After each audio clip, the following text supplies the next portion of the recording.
Welcome back after the break. Qadir Mandokhel sahab, Bilawal Bhutto Zardari साहब ने जो गुज़श्ता रोज़ खिताब किया, अपोजिशन जो है वो जमहूरियत का हुस्न है, अपोजिशन का होना बड़ा इम्पॉर्टेंट है किसी भी मुल्क में, किसी भी जमहूरियत जमहूरी निज़ाम हुकूमत में।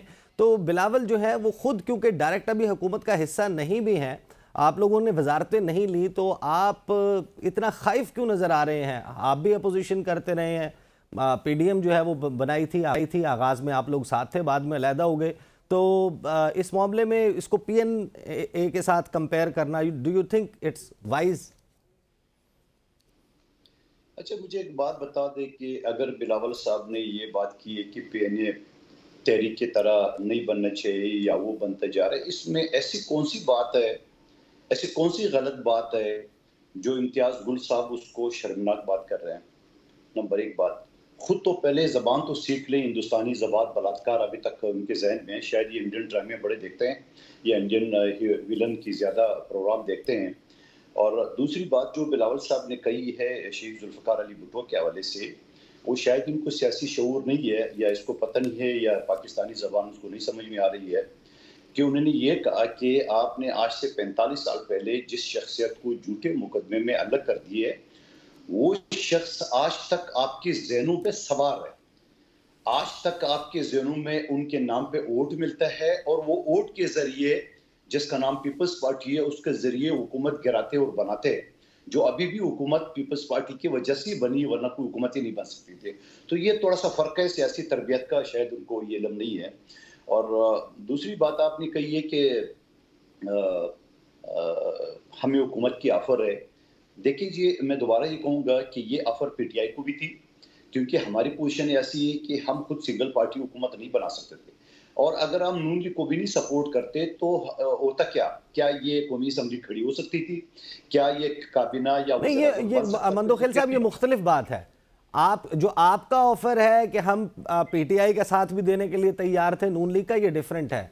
यहां पर बात ये हो रही है कि नून लीग आपको काबीना में शमूलियत की दावत देने जा रही है। अगर वो ये दावत आपको दे रहे हैं, क्या पाकिस्तान पीपल्स पार्टी शहबाज शरीफ की काबीना में दोबारा बैठेगी पहले 16 माह के तजुर्बे के बाद?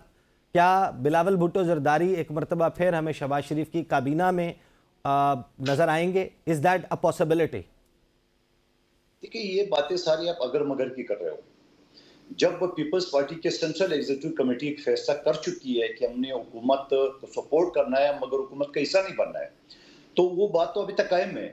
हाँ, ये अलबत्ता हो सकता है आपकी अगर-मगर में अगर मैं शामिल हो जाऊँ कि कल का कोई सीएसी दोबारा फैसला कर दे कि नहीं जी हमें शामिल होना चाहिए, तो यकीनन फिर होगी, लेकिन फिलहाल तो अगर-मगर की बात हो रही है। दूसरी बात, मेरी ज़ाती राय अगर आप पूछेंगे, तो मैंने उस वक़्त भी मुखालफत की है। उस वक़्त भी जो सारे एमएनएज़ मौजूद थे, उस वक़्त भी मैंने बिलावल साहब को कहा कि आपको नहीं बनना चाहिए वज़ीर ख़ारिजा। और फिर उस वक़्त भी आपको याद होगा कि उस 16 माह की हुकूमत में वहाँ पे एक दूसरे के ऊपर हम तनकीद भी करते थे, असम्बली के फ्लोर पे मैं करता था। और उसके बाद भी आपको याद होगा जब हुकूमत जो मतलब पीडीएम की हुकूमत या नून लीग की जो अक्सरियत थी, वो ये कहते हैं पीपल्स पार्टी साथ शामिल थी। हमने कहा नहीं जी, हमारे पास जो वज़ारत ख़ारिजा था, ये हमारे पास 2-3 वज़ारतें थी, उनकी परफ़ॉर्मेंस सबसे अच्छी थी। अब बिलावल साहब की वज़ारत की परफ़ॉर्मेंस अब यहाँ से लगा लें कि जीएसपी प्लस के लिए जहाँ 16,000 अरब की सब्सिडी पाकिस्तानी इंडस्ट्रीज़ को मिल रही है, वो कठारे में पड़ रहा था, लेकिन उसको बहाल कर दिया। उसके बाद फिर आप उसका देख ले, अगर आप चाइना के साथ ताल्लुकात थे, जहाँ सीपेक ऑलमोस्ट बंद हो चुका था पीटीआई के दौर में, उसको बहाल किया है। फिर उसके बाद वो ग्रे लिस्ट से निकालने की जो कोशिश थी सिफारिशी सतह पे, वो आपके सामने है। फिर सऊदी अरब ने जहाँ उन्हें $3 अरब जो है ना 4% सूद पे दिया था उस वक्त की हुकूमत को, जो कि खर्च नहीं करना था, और वो खड़े-खड़े ले लिए चाइना से उधार लेके। उसी सऊदी अरब ने दोबारा वो पैसे पाकिस्तान को दे दिए। तो मैं ये समझ रहा हूँ कि वज़ारत ख़ारिजा की जो परफ़ॉर्मेंस है, वो अब सबके सामने है। इसी वजह से मैं ज़ाती तौर पे ये होता हूँ कि पार्टी की सेंट्रल एग्जीक्यूटिव कमेटी ने इस बात पे फैसला किया है कि इस मर्तबा मैं अच्छा हूँ, तुम बुरा हो, तुम अच्छे हो, मैं बुरा हूँ, ये छोड़ दे। आपको फुल फ्लेज हम सपोर्ट कर रहे हैं, आप फैसला करें। लेकिन सॉरी, लेकिन फिर ये भी एक चीज़ होगा, अच्छा, अच्छा मंदोखेल करेंगे साहब, ये तो जो भी फ़ायदा वजारत आपको खारज होगा, बुरा करेंगे तो भी जी, आपको ही होगा। ये जो जो वजारत खारजा है, इसके ऊपर तो हमें पूरा सेपरेटली एक प्रोग्राम करना पड़ेगा। जो मोहसिन नकवी साहब हैं, वज़ीर दाखिला भी सेनेटर हैं और चेयरमैन पाकिस्तान क्रिकेट बोर्ड हैं, उनके हवाले से इतला ये है कि उन्होंने फहरिस्त मांग ली है सियासी भर्तियां जो की गई हैं पाकिस्तान क्रिकेट बोर्ड में। तो चेयरमैन ज़का अशरफ तो आपने लगाए थे, तो सियासी भर्तियों की फहरिस्त मांग रहे हैं मोहसिन नकवी साहब। तो जाहिर है कि वो आपके ऊपर एतराज़ हो रहा है। तो सियासी भर्तियों में सबसे पहले आपके ख्याल में किसका नाम होना चाहिए?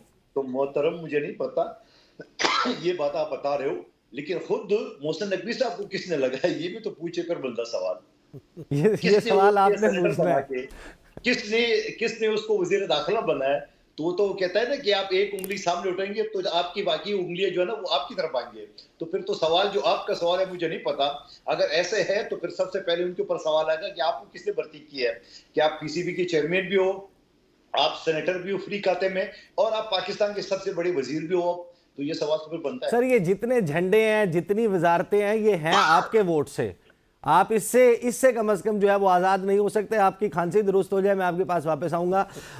हुमायूं मोहम्मद साहब, ये तहरीक जो है, जो अब जिसका आगाज़ पाकिस्तान तहरीक इंसाफ की क़यादत में बेसिकली, और जाहिर है कि अब अचक ज़ई साहब को आप लोगों ने कमान सौंपी है, कितना आपके ख्याल में आप डिफरेंस क्रिएट कर सकेंगे? साल 2022 पूरा आप लोगों ने तहरीक चलाई, 2023 तहरीक चलाई, 2024 जो है वो अब हम मिड की तरफ जा रहे हैं, यानी कि अब आपका ये फैसला है कि आप हुकूमत को चैन से नहीं बैठने देंगे।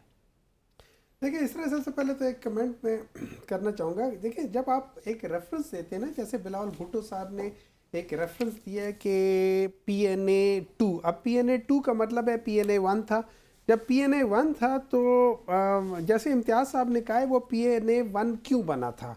वो PNA-1 एक धांधली के लिहाज से बना था। तो जब आप पास्ट का रेफरेंस देते हैं तो उस रेफरेंस की एक सिग्निफिकेंस होती है, और वो गलत नहीं है। PNA-2 इसी लिहाज से ही बन रहा है कि ये भी उसी तरह एक इलेक्शन में जो एक ज़बरदस्त किस्म की धांधली हुई है। अच्छा, उसमें भी पीपल्स पार्टी इन्वॉल्व थी धांधली में। उन्होंने उस वक्त के फॉर्म 47 के तहत किया था। आज भी पीपल्स पार्टी इन्वॉल्व है, लेकिन उधर पीपल्स पार्टी अकेली थी। आज पीपल्स पार्टी के साथ PMLN और MQM दोनों शामिल हैं। तो बात तो वो सही कहते हैं, गलत नहीं कह रहे, लेकिन शायद उनको वही वाली बात थी कि उनको किसी ने लिख कर दे दिया कि 2024 की मुबैना धांधली का बेनिफिशियरी सिर्फ मुस्लिम लीग नून नहीं है, पीपल्स पार्टी भी है। ऑफ कोर्स पीपल्स पार्टी भी और MQM भी। MQM को टोटल 3 सीटें भी शायद नहीं मिली थी। उनके अपने लोग वहाँ पे कह रहे हैं, सारे कह रहे हैं कि 7,000 से ज़्यादा एक हल्के में उन्होंने वोट नहीं लिए। अच्छा, उसके गवाह तो ये मंदोखेल साहब खुद भी हैं। उन्होंने भी कहा हुआ है कि जिस हल्के से मंदोखेल साहब को हराया गया, देखिए सिर्फ पाकिस्तान तहरीक इंसाफ को नहीं हराया, उनको भी जिस तरीके से हराया, मंदोखेल साहब खुद कहते हैं, हर जगह कहते हैं कि जी इनके पास सारे सबूत हैं किस लिहाज से वो क्या हुआ था। तो वो तो अपनी बात है, लेकिन खैर वो तो चलती जाएगी। अच्छा, एक और बात आपने जो बात हो रही थी कि पीपल्स पार्टी और PMLN के, देखिए ये याद रखें, दो चीज़ें होती है। अगर मैं इसको सिंप्लीफाई करके देखता हूँ, अगर मैं डर रहा हूँ ना अकेले, तो मैं आपको कहूँगा आओ यार मेरे साथ चलो। तो इस वक्त PMLN जो है ना वो डरी हुई है, सहमी हुई है हुकूमत करने से। तो वो बार बार पीपल्स पार्टी को कहती है आओ मेरे साथ आ जाओ। अच्छा, MQM तो ऑलरेडी उनके साथ है, लेकिन दे आर टू अफ्रेड कि भाई ये तो बहुत आगे मसला हो जाएगा, हम लोग क्योंकि मेरिट पे नहीं है तो हम आगे क्या करेंगे, तो पीपल्स पार्टी को करिए। अब दूसरा ये हो जाता है, मैं आपके साथ एक पार्टनर हूं, मैंने आपको सपोर्ट किया है। यहां अगर मैं कमज़ोर नहीं हूं, अगर मैं डरपोक नहीं हूं, तो मैं कहूँगा, मैं आपके साथ खड़ा हूँगा कि हाँ यार मैं रिस्पॉन्सिबल हूँ, जो चीज़ आप कर रहे हो मैं उस चीज़ का पूरी रिस्पॉन्सिबिलिटी लेता हूँ और उसके साथ जाऊँगा। अगर मैं डरपोक हुआ, मैं आपको आगे कर दूंगा और ख़ुद पीछे रहूँगा। तो पीपल्स पार्टी भी उतनी डरी हुई है, ये उनके साथ खड़े हो के वो रिस्पॉन्सिबिलिटी लेने से डर रही है, वो अकेले रिस्पॉन्सिबिलिटी लेने से डर रहे हैं। तो ये दोनों इस वक्त इसलिए डरे हुए हैं कि वही वाली बात है कि PNA-2 बन रही है, PNA-2 उस धांधली के लिए बन रही है जिनके ये बेनिफिशरीज है। अब आ जाती है बात आपने जो कहा था कि हम लोग जो वो कर रहे हैं। अब ये देखें, इसका बेसिक वजह ये थी कि जो पिछले 2 साल में जिन आप ये समझ लें कि कॉन्स्टिट्यूशन के जो आर्टिकल्स हैं जो उनके साथ ज्यादती हुई, चाहे वो फ्रीडम ऑफ स्पीच है, चाहे वो उसमें 10 है, 10A है, 16 है, 17 है, 48 5A है, उसके अलावा 224 है, उसके अलावा और है, वो सारी चीज़ें जब आप देखना शुरू कर देते हैं तो उन सब की खिलाफ वर्जियाँ हुई हैं। तो हम ये चाहते हैं कि ये जो आइन की खिलाफ वर्जी हो रही है, और उसमें एक बहुत बड़ी बात है, आइन की खिलाफ वर्जी ये भी हो रही है कि जैसे आप लोगों ने पहले कहा है कि ये जो बाज़ जगहों पे है ना वो गैर आइनी चीज़ है। अब इन्होंने कहा है कि मोहसिन नकवी की बात कर रहे हैं, मोहसिन नकवी हो गया, फैसल वावडा जिनको इन्होंने वोट दिया, मोहसिन नकवी जिनको इन्होंने वोट दिया है, और उसके अलावा काकड़ साहब जिनको इन्होंने वोट दिया है, वो ना तो इनके कैंडिडेट है और ना तो PMLN के कैंडिडेट है। इन लोगों ने वोट क्यों दिया उनको? ठीक है, तो जब ये बातें करते हैं तो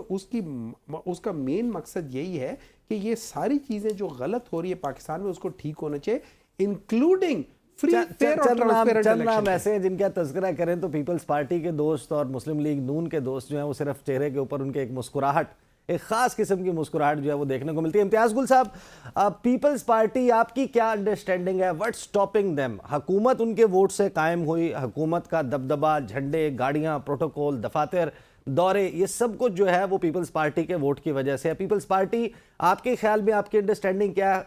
मोहम्मद साहब को ये लगता है कि दे आर अफ्रेड, उनको खौफ है कि ये नहीं परफॉर्म कर पाएंगे, वो खुद इस वजह से इसका काबीना का हिस्सा नहीं बनना चाह रहे। आपकी अंडरस्टैंडिंग क्या है? देखिए, मौजूदा निज़ाम बुनियादी तौर पे बिल्कुल नंगा खड़ा है और मालूम नहीं किस मजबूरी के तहत नून लीग ने हुकूमत कबूल की है, लेकिन पीपल्स पार्टी की कोई मजबूरी नहीं थी क्योंकि उसको सदारत ज़रूर मिल गई है। यानी एक साहब जो कि 5 मिनट खड़े नहीं हो सकते, बैठ नहीं सकते, वो ट्विटर पे उनकी तस्वीर चल रही थी कि वो अपने वालिद साहब की कब्र पे दुआ कर रहे हैं और पीछे तकिया पड़ा है, तकिया को किसी ने सहारा दिया हुआ है। तो फिर इस सूरत में यही पार्टी जो उसूल की बात कर रही है, यानी ओपोजिशन जमात से इन्होंने सपोर्ट किया कि पीटी उससे इंतखाबी निशान ले लिया जाए, फैसल वावडा और काकड़ जैसे लोगों को इन्होंने वोट दिए। फिर मखसूस नशिस्तें जो थीं कौमी असम्बली में, सूबाई असम्बलियों में, तो उसकी बंदरमांड में जिस तरह ये पार्टी शरीक हुई है, और सबसे बढ़ के जो सेनेट का इलेक्शन हुआ है, तमाम के तमाम इलेक्शन खैबर पुख्तनख्वा की असम्बली के बगैर हुआ है। और फिर ये कहते हैं कि आप PNA-2 ना बने, आप धरने की सियासत ना करें, एहतजाज ना करें। मालूम नहीं है किस दुनिया में रहते हैं, शायद किसी दूसरे सैयारे से आए होंगे। इन्हें मालूम नहीं कि गुज़श्ता 7 साल के दौरान यहाँ पे क्या हुआ, कि जो शख्स 1 साल तक निगरान वज़ीर आला रहा, उसूलन उसको तो कैबिनेट में और सेनेट में होना नहीं चाहिए था, लेकिन वो सेनेट में भी आ गया, वज़ीर दाखिला भी बन गया और PCB का चेयरमैन भी बन गया। तो मालूम नहीं है कौन से उसूलों की बात करते हैं, कौन से सियासी शऊर की और कौन सी कानून के ऊपरानी की बातें करते हैं ये लोग। सही। इम्तियाज साहब मेरे साथ रहिएगा, साथ रहिएगा। ब्रेक लेंगे, ब्रेक के बाद वापस आएंगे तो बात होगी इस वक्त जो खित्ता है, इस पूरे खित्ते में जो इस वक्त जंग के बादल मंडला रहे हैं, क्या मामला ख़राब हो सकता है? ईरान और इजराइल का तनाज़ा मज़ीद कौन सा रुख इख्तियार कर सकता है? बात करते हैं आफ्टर द ब्रेक।